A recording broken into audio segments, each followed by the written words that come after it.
Good evening. As the war against terrorism goes on, including the so far unsuccessful hunt for Osama bin Laden, the war in Washington is between the CIA and the FBI. It's now painfully clear they had a lot of signals something big was up, and they failed to coordinate their efforts to track down suspects and intercept plans. Today it was disclosed the CIA even had plants within Al-Qaeda. All of this was the subject of presidential comments and a closed-door hearing on Capitol Hill. Until it happened, it seemed unimaginable, but in retrospect, there were signs terrorists intended to use airliners as weapons.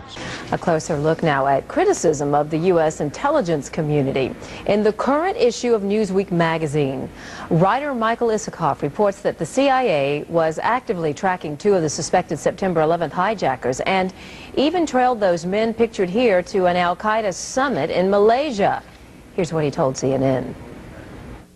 The CIA knew who they were. They knew that they were suspected al-Qaeda operatives, and they failed to alert the INS, the State Department, the Customs Service, agencies that could have kept them out of the country, and perhaps more importantly, they failed to alert the FBI, which could have tracked them while they were in the country.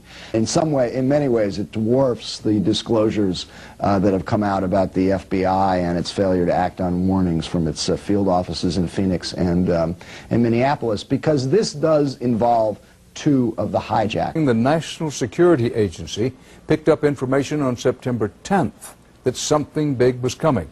But the information, these sources say, was not translated until the day after the attack on America.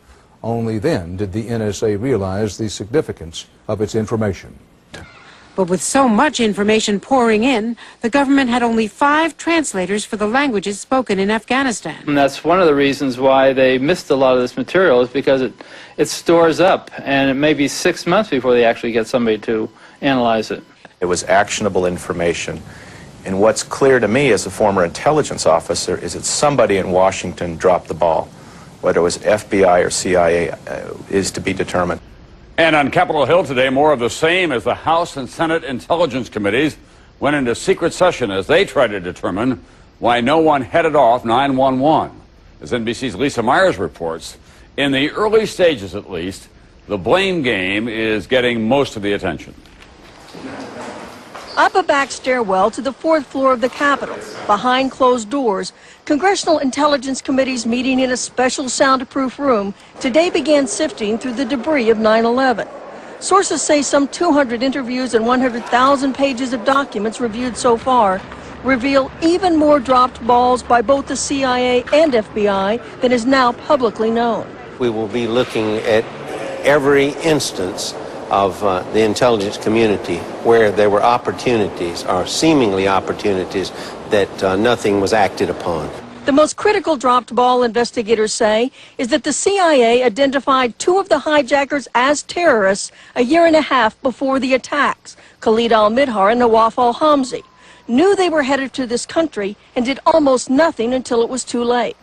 Sources tell NBC News the FBI has developed a series of charts for congressional investigators to show that had there been follow-up, al-Hamzi and al-Midhar would have led them directly to 5 other hijackers, and by connecting the dots to everyone else, including ringleader Mohammed Atta. Those charts infuriate the CIA. The FBI has its own dropped balls to explain.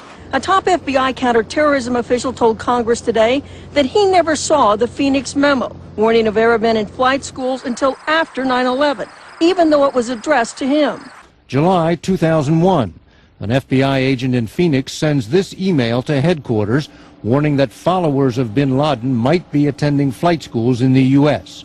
No action was taken. How in the world could somebody have read this document and not had lights, firecrackers, rockets go off in their head that this is something that is really important? Today, the Senate's top Democrat called on both agencies to stop the sniping. I think the infighting is deplorable. What we were focused on is protecting the American public. That is what we were focused on at that point. And well, I think it is important to go back and look at what happened prior to September 11th. It's important to do that in order to make certain that we don't repeat those mistakes.